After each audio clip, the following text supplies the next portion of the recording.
Nice to see you. Can I sit over there? Because I can only hear out of one ear. Absolutely. Yeah. All right, now I'm sandwiched here.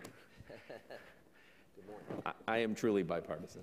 In any case, well, gentlemen, great to see you.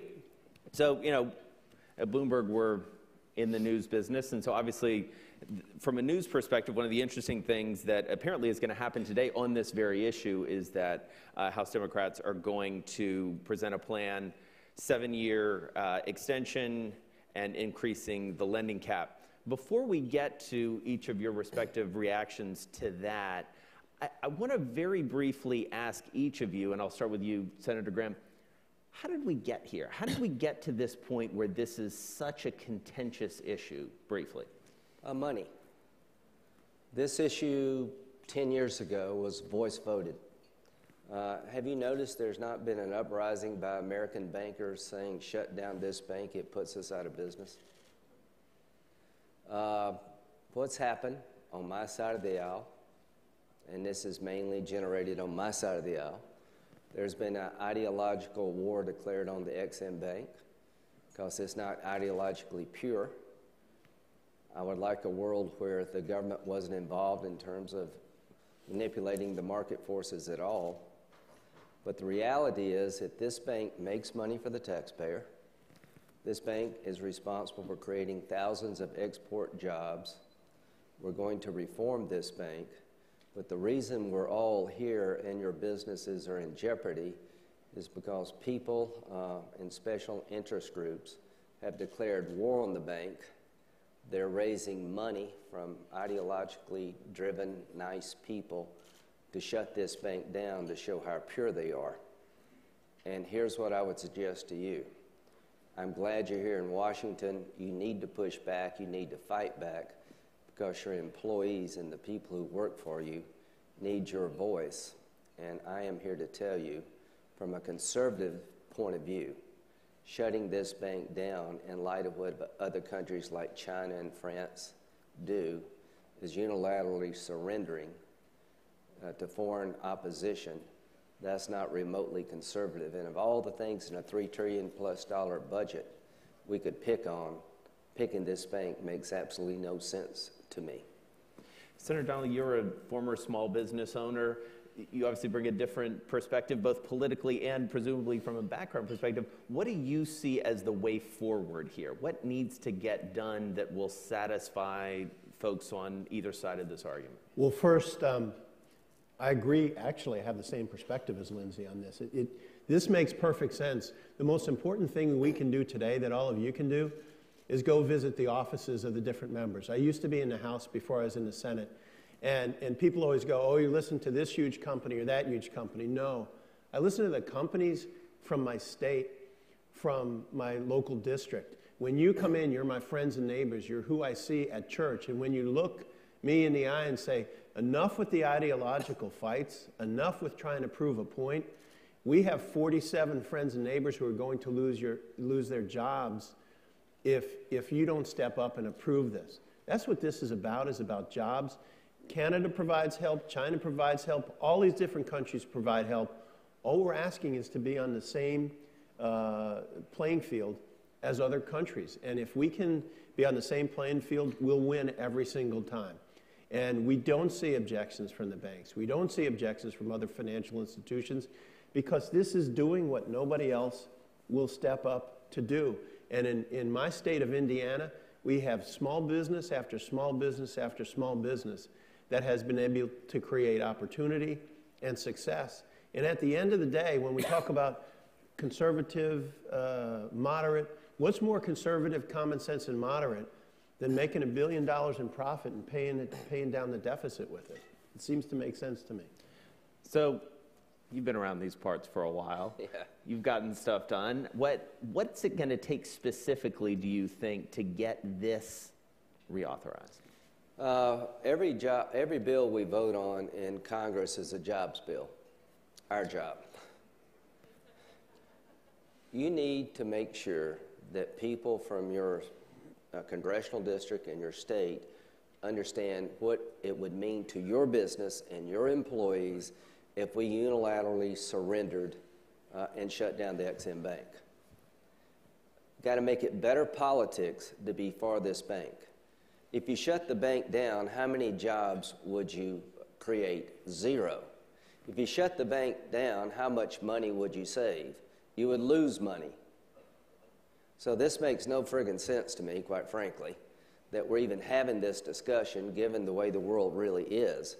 But what I can't stress to you enough, that your presence here and your continued presence will be needed to counteract forces. There'll be phone call after phone call after phone call. There'll be threatening letter after threatening letter, threatening a primary to anybody who votes for this corporate welfare. This is not corporate welfare. 25% of the loan portfolio goes to small businesses. This allows American companies to export in a competitive fashion, and the export market has increased by 20% with a fairly stagnant economy. So this is all politics. This is not reason. There's no academic debate going on here. This is sheer politics. Right. And this fly-in is going to counteract what the other side is about to unleash on members of Congress. Make sure that every member of Congress knows who you are and what's at stake for your business. One other thing I'd mention is mention to the different members how many veterans you employ. How many people who are coming back that have served our country that you want to hire and put into a good job? And then say, do you want to take that chance away from them? You all have done extraordinary work in making sure our vets who come home have a chance to have a good job and take care of their family. That's what this is about. They're good jobs, making families' dreams come true. And in case after case, one of my home state companies, Abro, from my hometown of South Bend, Indiana. They sold products in Nigeria. They sold products in the Middle East. There wasn't a bank in the world at the time who would ever take that kind of risk on. But XM did. They now have become a much, much larger, much, much more successful company, employ people all over the world, and banks have stepped in and have picked up some of that lending now that they see it and there's less risk to it. And so this is a win-win-win for vets, for people coming home, for the banks, for our entire economy, and we just don't want to be caught flat-footed. So, Senator Graham, you've said that there are certain things that could be changed or altered, some reforms. Specifically, what do you think needs to happen, and maybe more specifically, what do you think needs to happen that will sort of convince your colleagues to make this happen? Well, we're lowering the amount of exposure that the government will be subject to by lowering the lending cap to $135 billion. We're creating a CEO for ethics management, CEO for risk management that will be non-political. We're having more transparency to the bank. We're increasing the amount of small business participation, that 25% of the loan volume has to go to small businesses. We're doing some things that I think are really legitimate requests from members who would like to see the bank operate in a more efficient fashion. Since 2005, we've generated about $3.7 billion for the American taxpayer.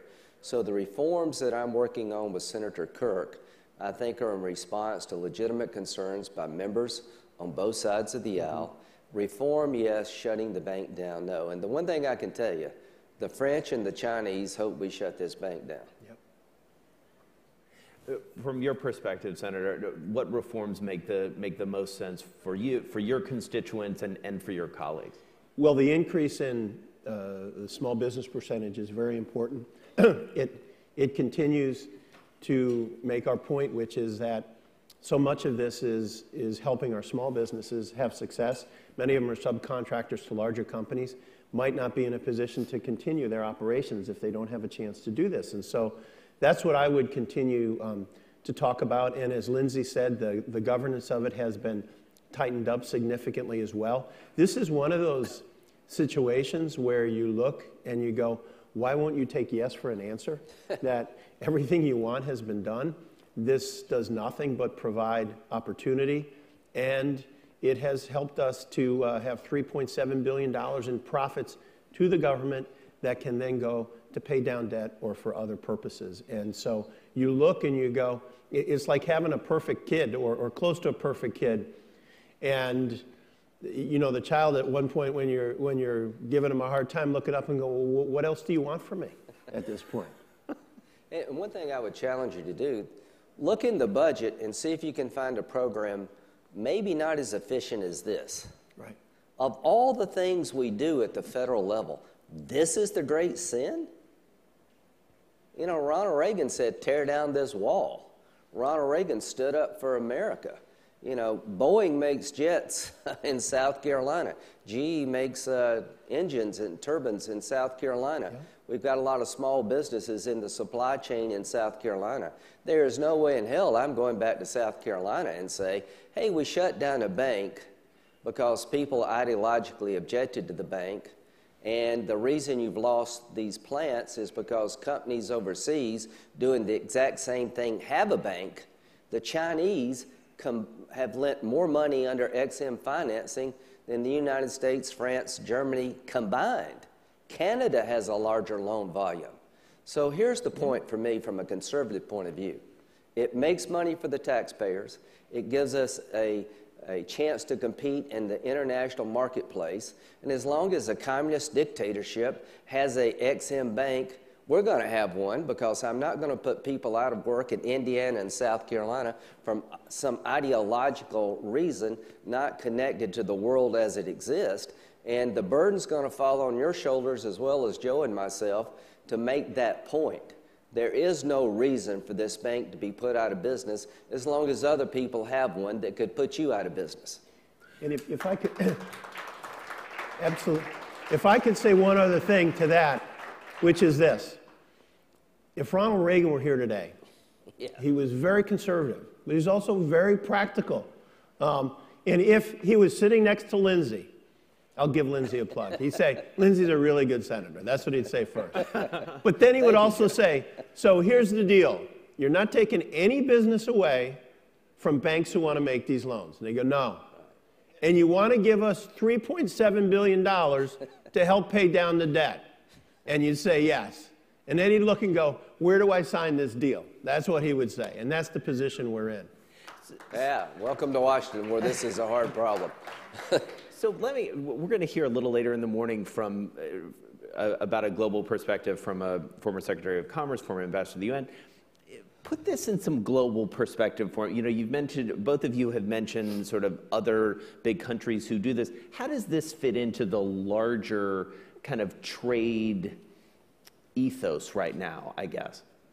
I can put it in perspective very easily. You will lose market share to other countries because you won't have access to competitive financing.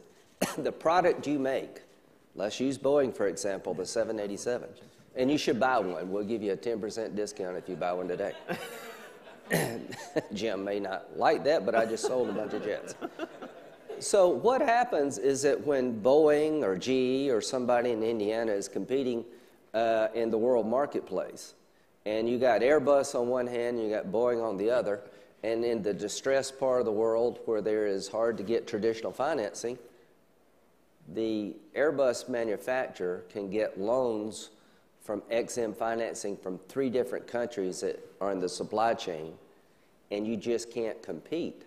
20% increase in export volume in the U.S. economy because people like buying our stuff. We make really good stuff, but at the end of the day, the financing really does matter, and if it's not competitive on the financing side, you will lose market share. So if you wanted to hurt the export potential of America and the developing world, shut this bank down. China, France, and other countries will eat our lunch. Yeah. 45 seconds. You get the last word. When you look at a global perspective, other countries look at this and they can't believe we're having this discussion. They go, this is the most ridiculous thing we've ever heard of. And they are very, very encouraging of the people who don't want this to happen, because what this does is it helps create American jobs. And this is, the job will either be here or somewhere else. I would rather have it in Indiana or South Carolina than in a country somewhere else. And so they look, and it's not only on this subject. I mean, there are other subjects. Lindsey and I were fortunate enough, we were just in a few countries in the Middle East together, And they look at us sometimes and they go, we can't believe you're doing this, or we can't believe you're doing that. Well, this is one of those things where they go, this is incredibly dumb, and they are cheering that this doesn't happen. And their cheering it doesn't happen is just one more reason we should hope it does. Gentlemen, we're going to leave it there. Thank you so much for your time this morning. Much. We really appreciate it. Thank you, sir. Thanks a lot.